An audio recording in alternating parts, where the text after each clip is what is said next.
names would be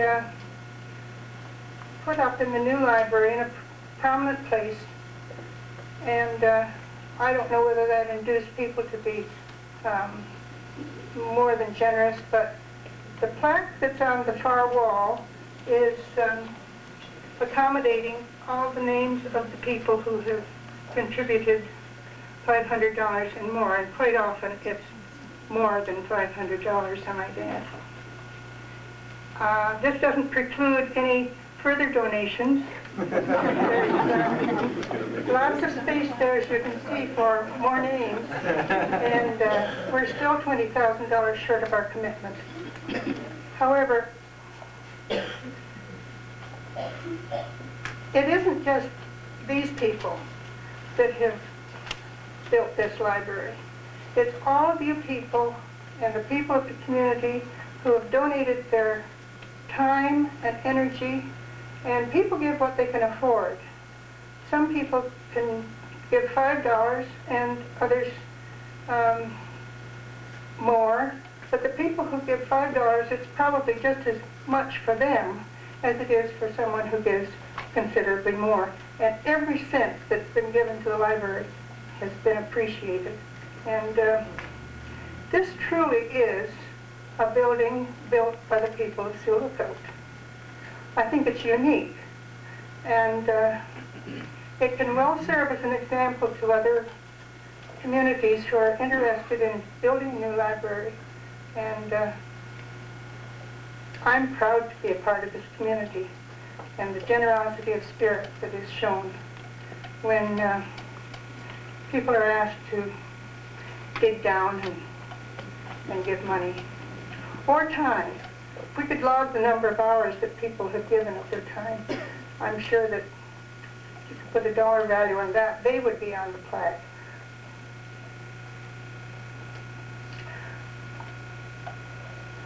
The thing I want to say right now, and I would be remiss in not mentioning our Chief Executive Officer, Mary Ann Williamson.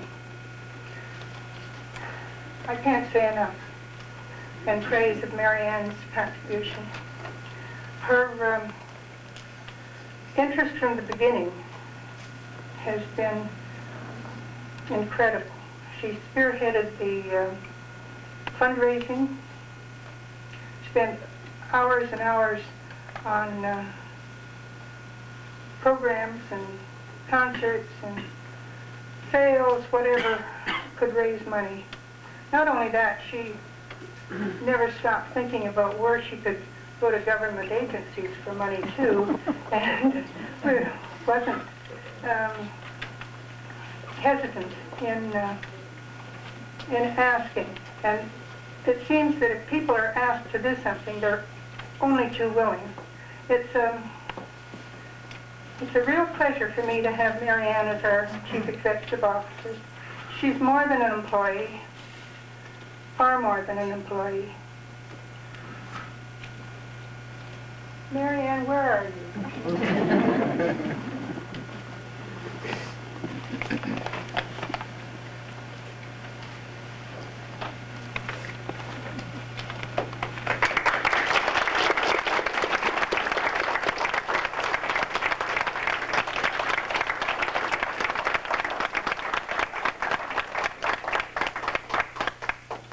Tribute to your contribution, Mary Ann, and I hope that it's clear sailing from now on.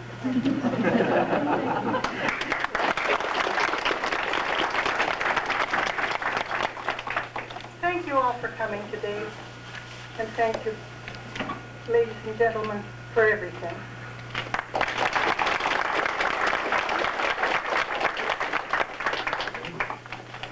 Evelyn, I was curious. I see your name back on the back of the cabinets here in felt tip marker. How much did that take?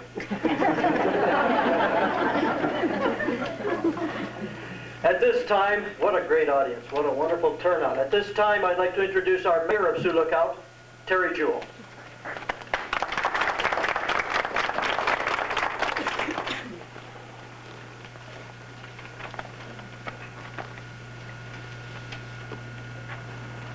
Madam Minister, honored guests, ladies and gentlemen, good afternoon, and welcome to our grand opening.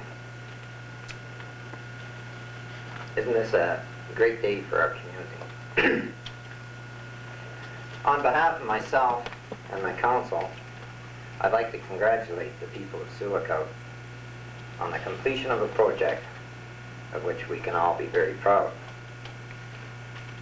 This new library complex has taken some 6 years from start to finish, and a cost of some $700,000. We are grateful indeed to the Ministry of Culture and Communication, who is the major funder of the project, with some assistance from the Ministry of Northern Development. Excuse me. We raised some $100,000 through public subscription, and the balance of the cost will then be borne by the municipal taxpayers. This has been a great community effort, and I thank all of you. From the initial planning through construction and on to completion, the Library Board has worked diligently with the project consultant, Keewatin Askey. And I would like to congratulate the board and Mary Ann for their hard work. Also, I would like to mention one super board member who cannot be with us today, the late Jack McKenzie. Jack would be very proud, and I know he is watching.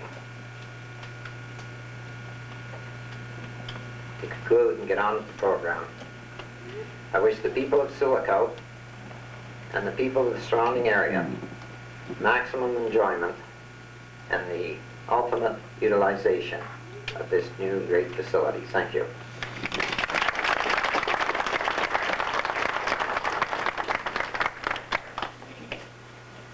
We're very honored this afternoon to have many fine people, some of who will talk with us, some who won't. It's my pleasure at this time to introduce MPP Frank McLash.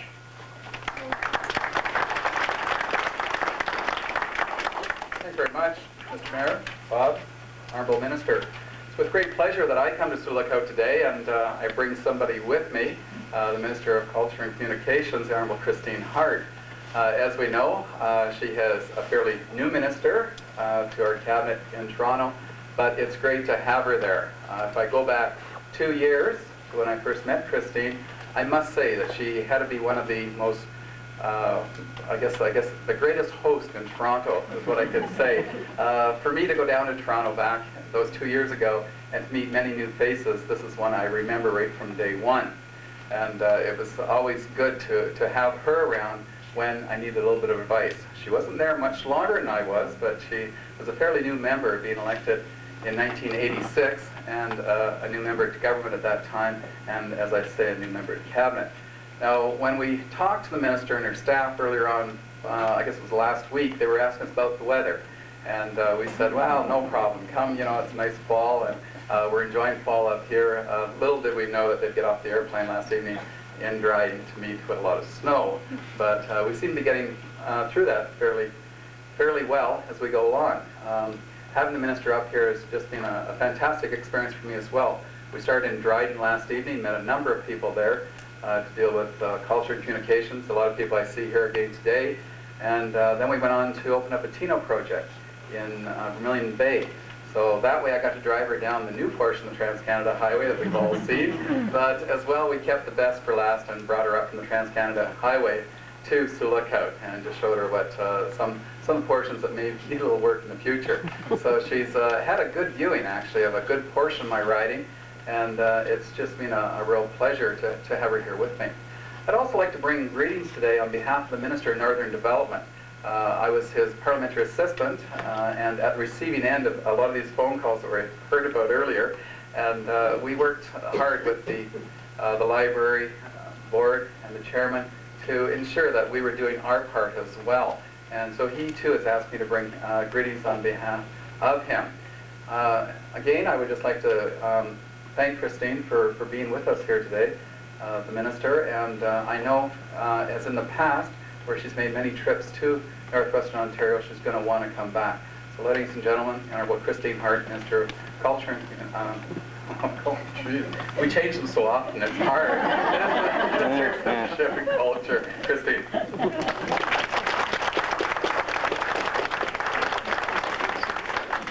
Thank you, Frank, and bonjour, mesdames et messieurs, ladies and gentlemen, honored guests, and I don't see any little boys, but I did see some little girls.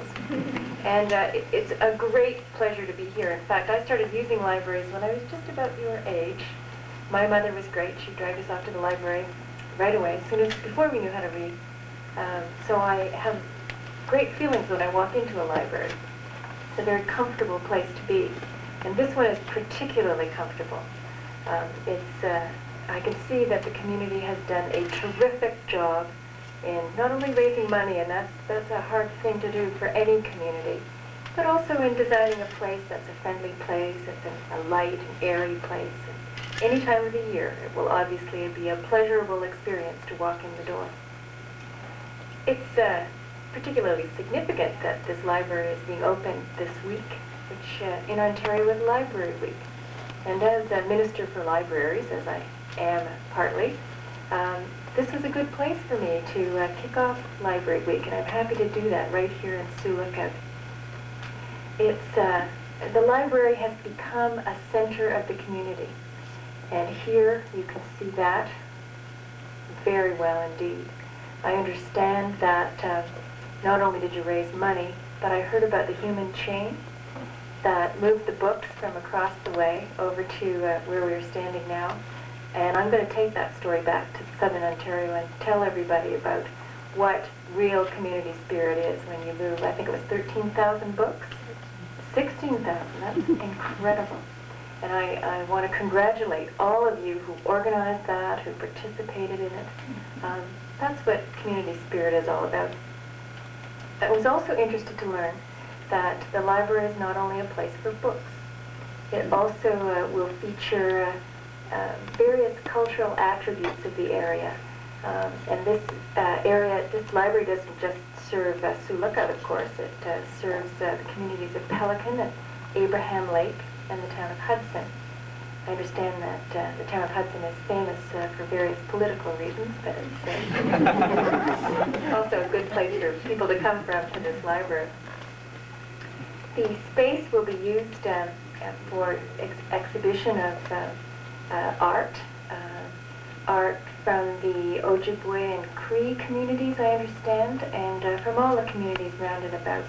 And what a terrific way to make this a community place. Not only can you read books, can you talk to your neighbors, have your children learn about libraries and learn about the great world beyond, but also revel in the local art. I think that's terrific. All of this is about sharing of culture. Culture is a big word. It means many different things. It probably means a different thing to everybody you ask about it.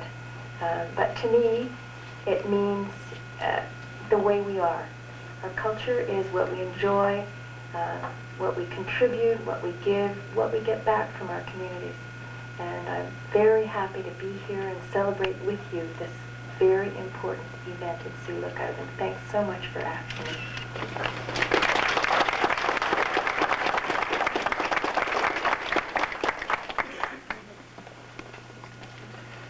We have just a few more very special guests who I'd like to introduce and bring up one at a time.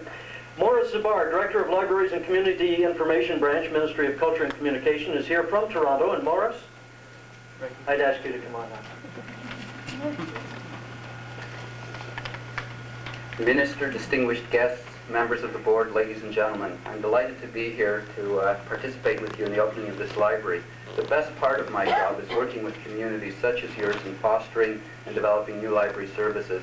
And I think the Minister has expressed what you have done in this place. This library should serve and will serve as an example to other communities, both in the north and the south, of what can be done for libraries by a dedicated board and a dedicated staff. So I'm very pleased to be here, bring greetings on behalf of the Libraries and Community Information Branch at the Ministry. And also I'd like to acknowledge our local consultant, Greg Chaput, who has worked with this community, I think, for the last at least the last 4 or 5 years in developing the grant application and bringing it to main office in Toronto and ensuring that it indeed was successful. So I think you deserve a lot of congratulations as well. And with that, I'll say congratulations, enjoy Public Library Week, and we look forward to working with you in the future. Thank you very much.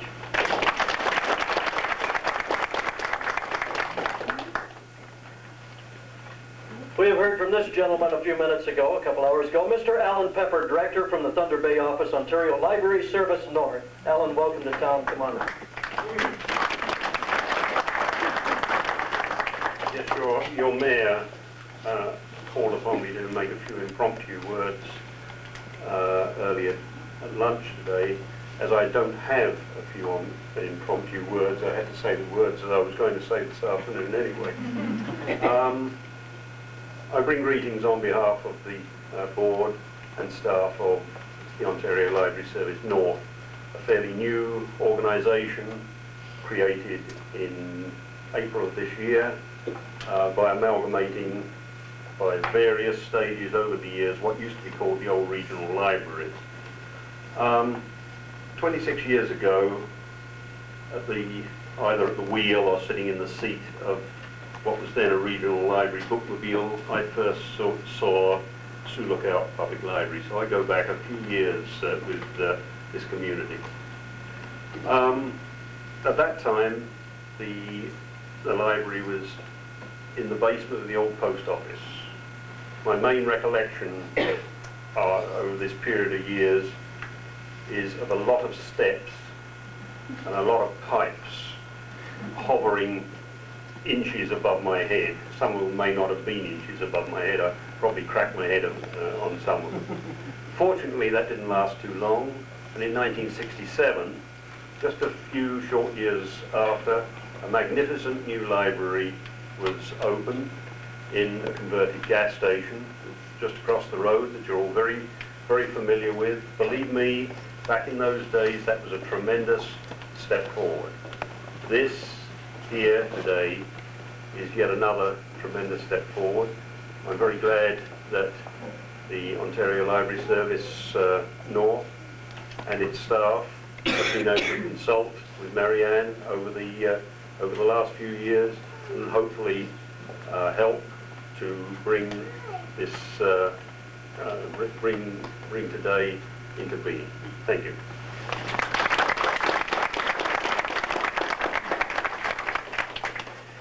And the man who needs no invitation, no invitation, no introduction. Robert Nault, Bob, MP. Come on up.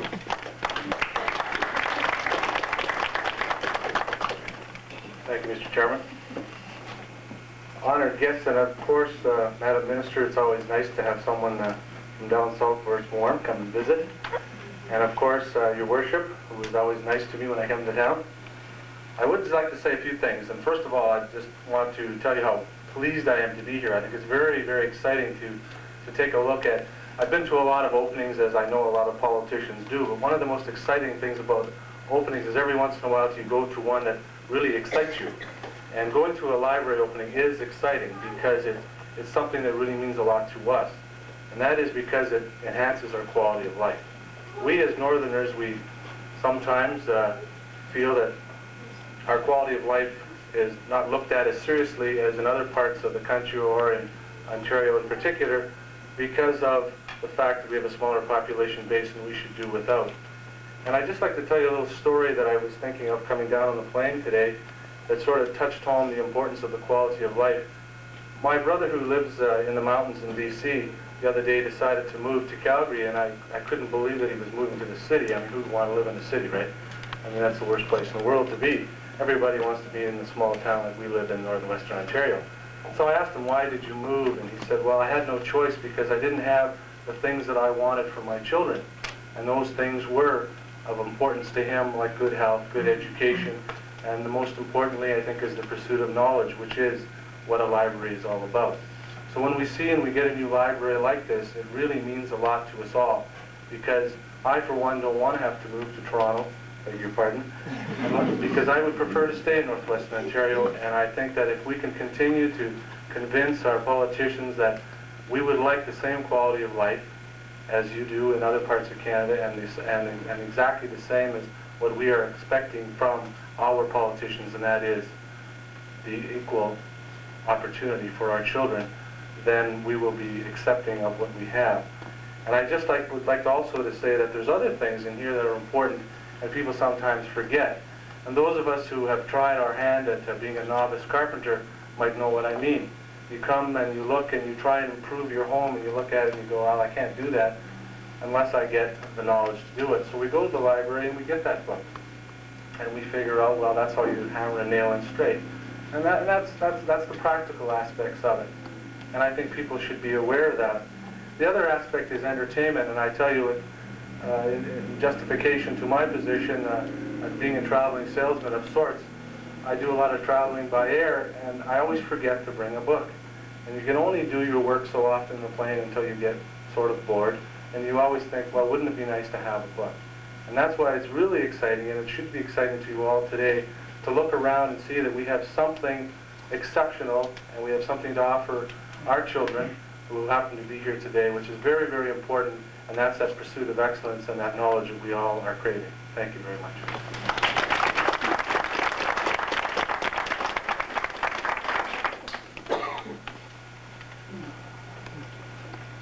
From Dryden, I'd like to introduce Brian Buffett from the Dryden Library Board and also representing the Mayor and Council of Dryden. Brian, your 30 seconds is here.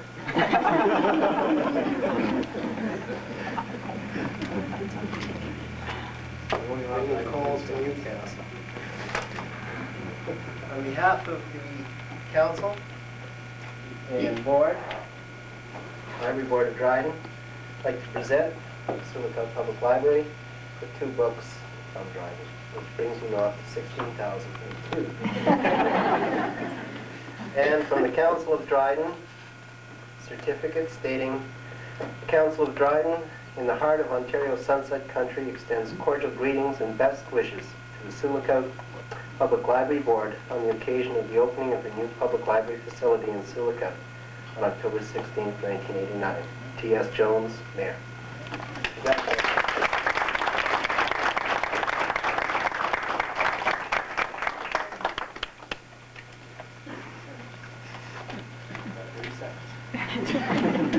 There was a little more, but people from Dryden are notably long-winded.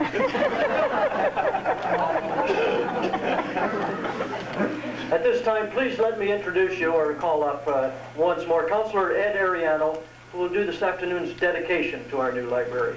Ed? Thanks very much, John. Honorable Minister, members of Parliament, Your Worship, honored guests, ladies and gentlemen. It is with great honor that I've been asked and chosen by the Library Board to make this presentation to Peggy. And I'd like Peggy to come up and keep me company here.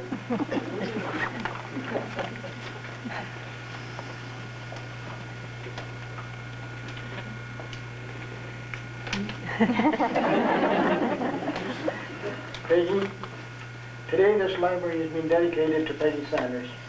There was no question of our choice. Who else has dedicated more than 30 years to bring a library service to this community with a reward of remuneration? Peggy is the library. Many, many children and adults have profited from her efforts to establish a facility such as we see before us today.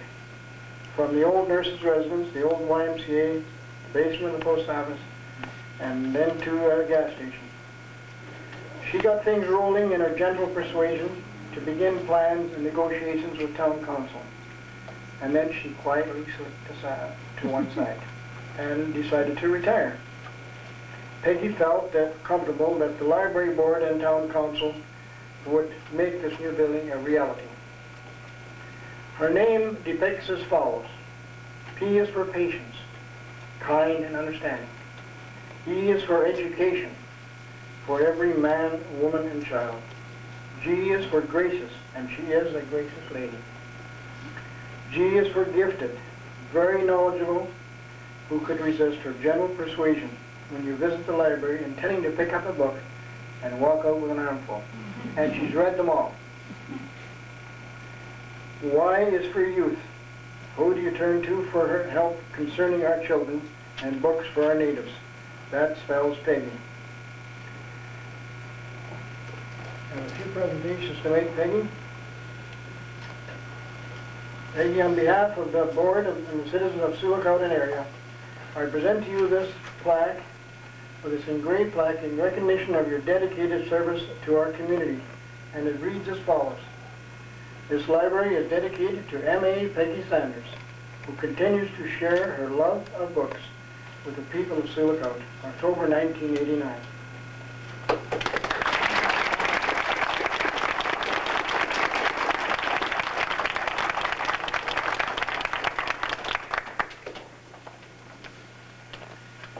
Before I unveil the portrait, I have a special gift here from a special friend. Mona McKenzie asked me to present this to Peggy on her behalf.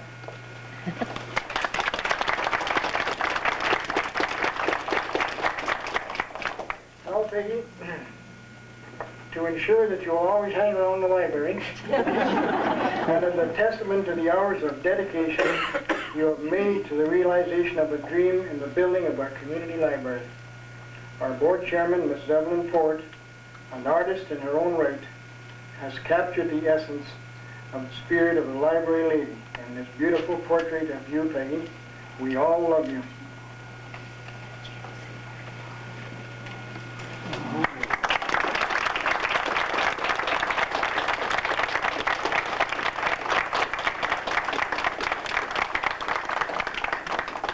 And last but not least, Peggy, you've been made #1 member of the library board. We've changed your number. We've given you your card. Thank you very much.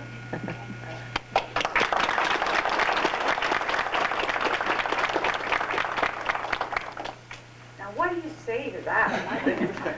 The one thing I think I must say, first of all, is that, of course, nobody does anything alone, especially in this town. This started with Sarah Vaughn and her great friend, Mrs. Farlinger, who started a little library. Mrs. Farlinger's daughter, Mary Ann, who kept it going for years. And then once I started to get involved, I had a wonderful group of people working with me. Quite a lot of them are here today. My assistant librarian, Marge Ariano. I think you might stand up, eh? Marge the girl.